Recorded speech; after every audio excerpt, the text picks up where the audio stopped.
I'd say A Tale of Our Time is a story that addresses a subject or theme that is relevant to you either now or perhaps in the future, but it speaks to something that's very interested. It kind of grabs hold of you.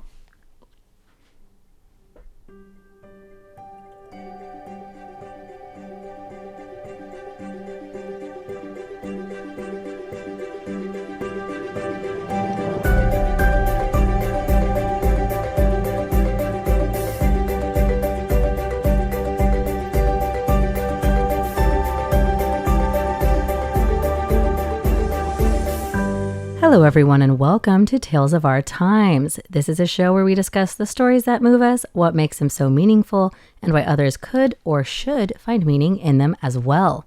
This is not a spoiler-free show, so bear that in mind as you continue to listen. We tackle books, movies, comics, and more. Where there's a story, there's a reason to read.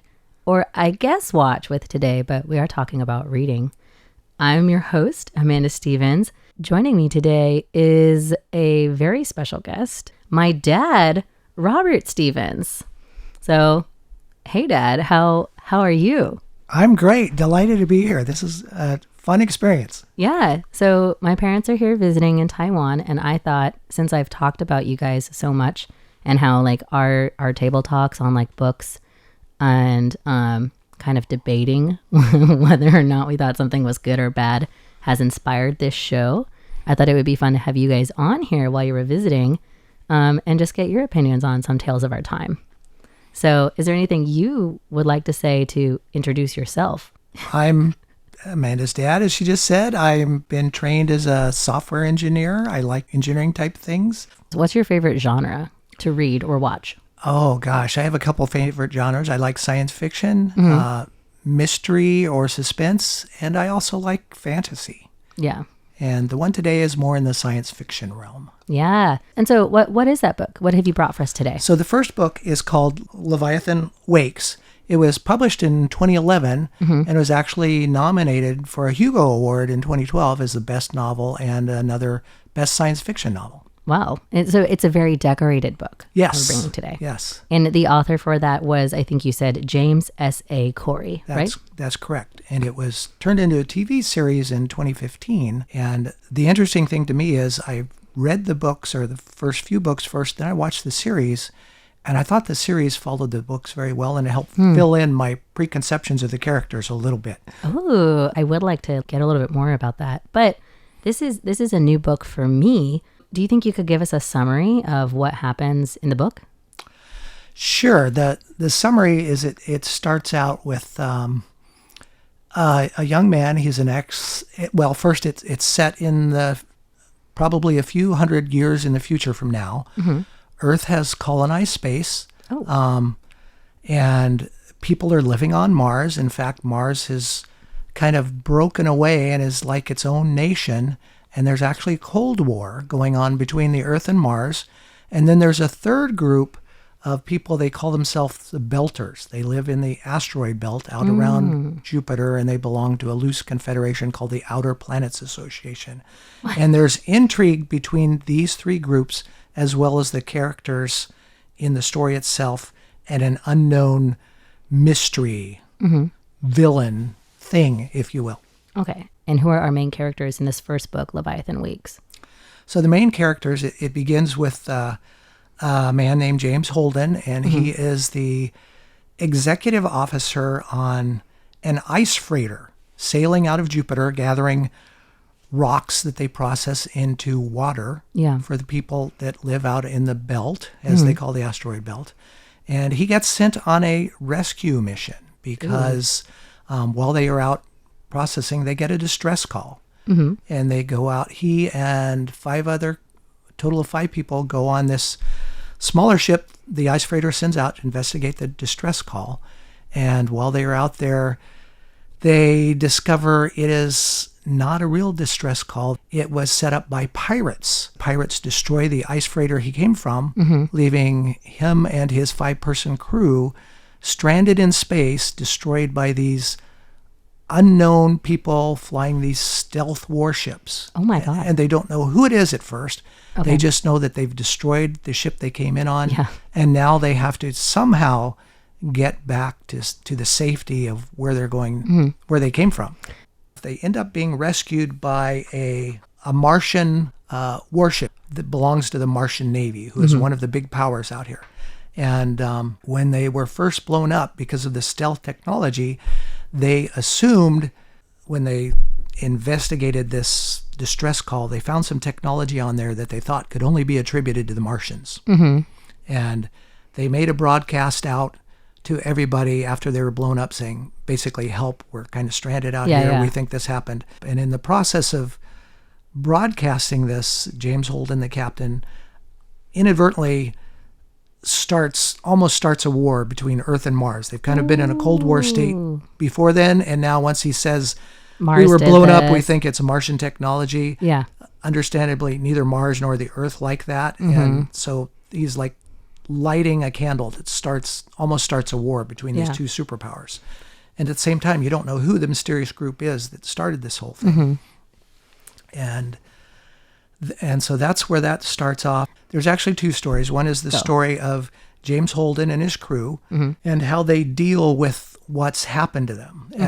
And there is a parallel story of a cold-bitten, almost a 1950s detective or gumshoe character. Oh, fun. Who works on the asteroid belt. His name is Detective Miller. And he gets called in to basically find and rescue a missing girl. She's probably early 20s, the daughter of a very rich capitalist magnate person at this time. And so he's investigating this, and he lives on the asteroid belt. And later on, the two stories of the detective and the spaceship crew, they kind of meet because she ends up being involved in the mystery behind what destroyed his ship in the first place. And from there, it takes off into another story where Miller helps rescue them, and they find the missing girl, but they also find that she has been infected by this weird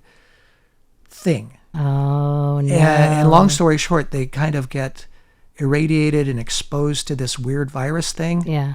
It turns them sort of into zombies. You don't know who's behind this, just this unknown evil group or thing. And you don't know what the thing is either. Okay. Ooh. And then following all that, the rest of the novel goes into, so the James Holden and his 5-person crew link up with the detective to kind of trace down what's going on and go after whatever's behind the group. And in the end, they're out to destroy this virus thing. It's kind of, I think they call it a protomolecule or something. Oh my God, yeah. That sort of takes over, and it turns out it gets some sentience of its own. Oh, no. At one point, they come up with a plan to send a big ship loaded with nuclear devices to destroy the asteroid so they can blow it to smithereens, get rid of this thing once and for all.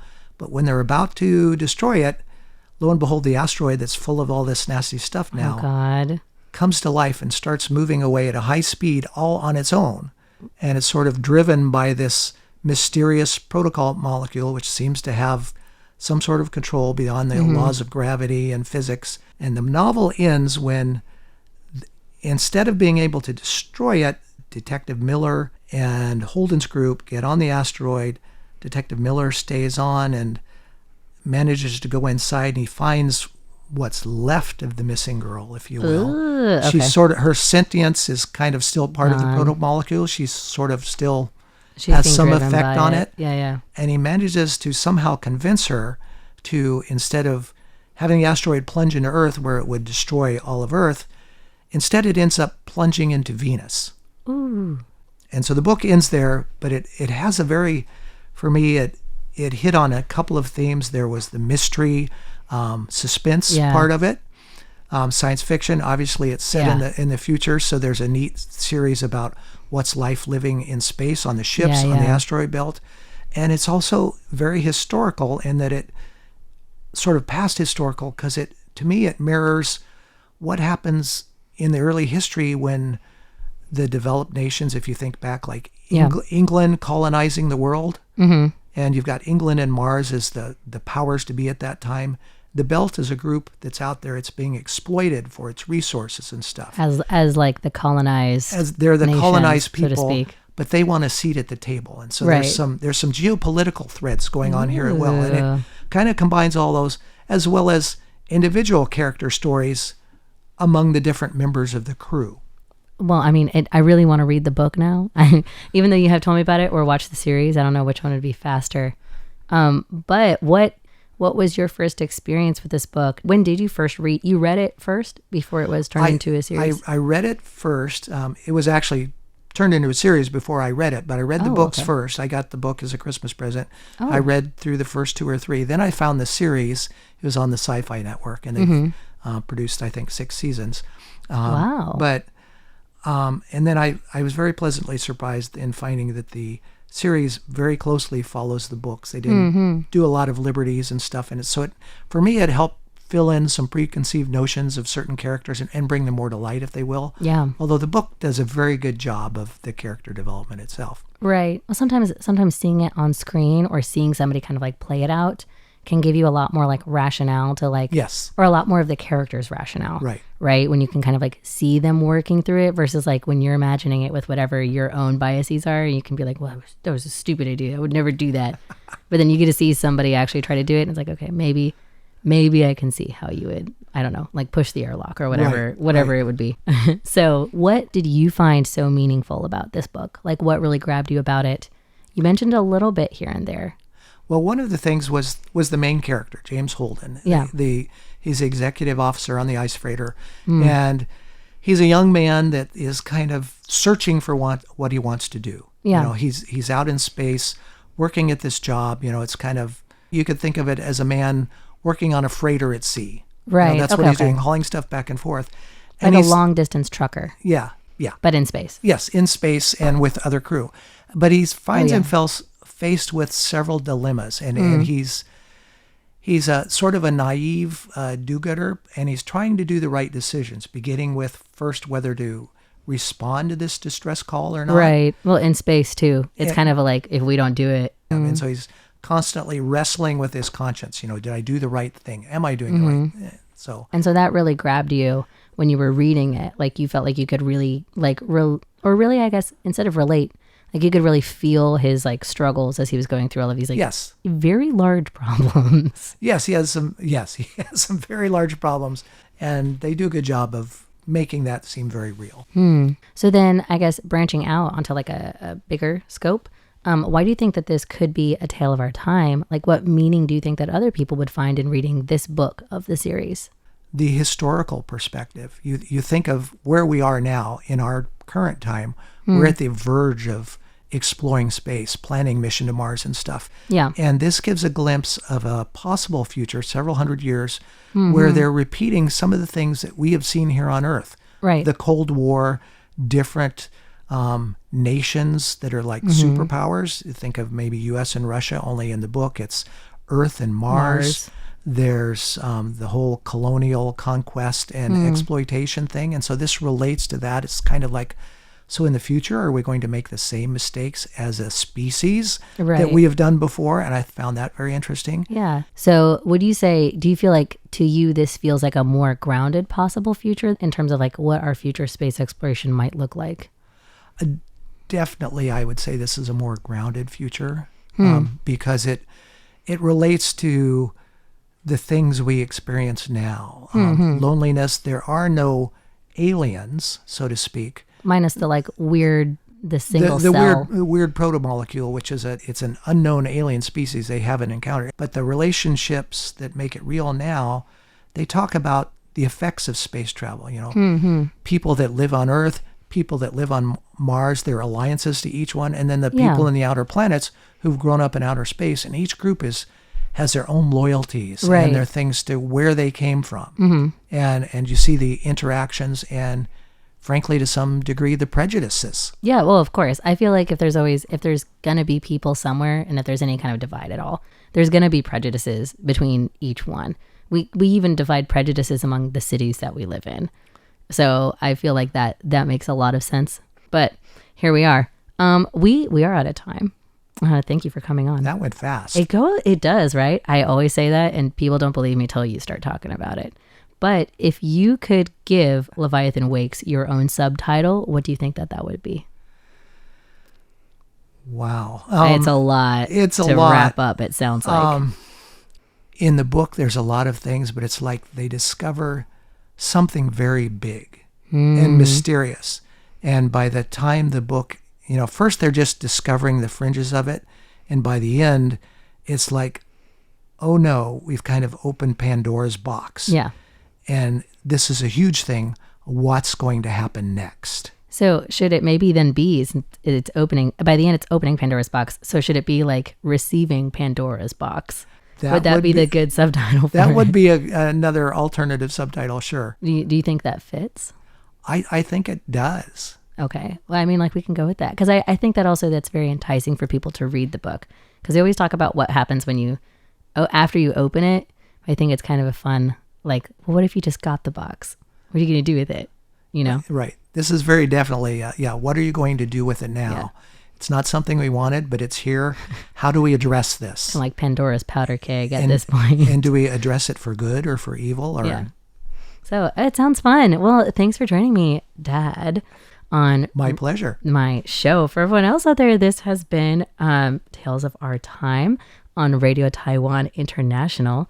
And I'm your host, Amanda Stevens, along with, like I said, my very special guest, my dad, Robert Stevens. We have been discussing the first book of a series, Leviathan Wakes. The series is called The Expanse. The Expanse. So we've been discussing the series, The Expanse, but mostly Leviathan Wakes. Receiving Pandora's Box, a tale of our time. And we'll see you next time.